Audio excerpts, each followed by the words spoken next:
after the war, people started, like the blues, well, people were playing electric guitars, you know, and Chicago became sort of an epicenter for the Mississippi style of blues because it was the nearest place from the Delta where you could immigrate to, where there were big city jobs and money, you know, and so all of those great Chicago blues guys, Muddy Waters, Little Walter, Sonny Boy Williams, and Otis Spann, if they weren't, Big Bill, if they weren't born in the Delta, they had been living there most of their lives when they moved to Chicago. And what they simply did was to plug in, you know, the same stuff they'd been playing down home. They could just afford an electric guitar and an amp now, you know. And you had to have it because those, you know, the big city taverns were quite a bit different than a little country juke. And so you had people doing things like this. Elmore James recorded this in the early 50s, maybe even 1950, for the Trumpet label, and in Jackson, Mississippi.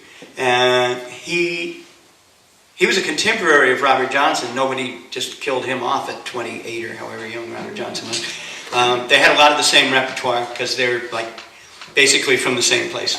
People say that actually at a battle of the bands one night in Mississippi in Belzoni, he actually beat Robert Johnson in a battle of the blues, playing mostly the same tunes, including this one. This was a huge hit after the war, and like the central guitar licks to it still, like you'll hear somebody play them every night when you go see a blues band, you know. Okay. Dusting your broom. Everybody wonders about that. In the South, when you rent a cheap place to live, like a rooming house or you know, they ask you to leave it broom clean, like sweep it out, you know, before you leave. And so it comes from that. It also comes from the tradition of jumping the broom and jumping backward over the broom for a divorce.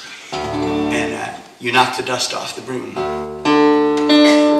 And like all the rest of the blues, it's also, you know, it's got a sexual metaphor to it too. Like a friend of mine said, well, of course the blues is all about sex. Those guys wanted to get laid and paid just like everybody else.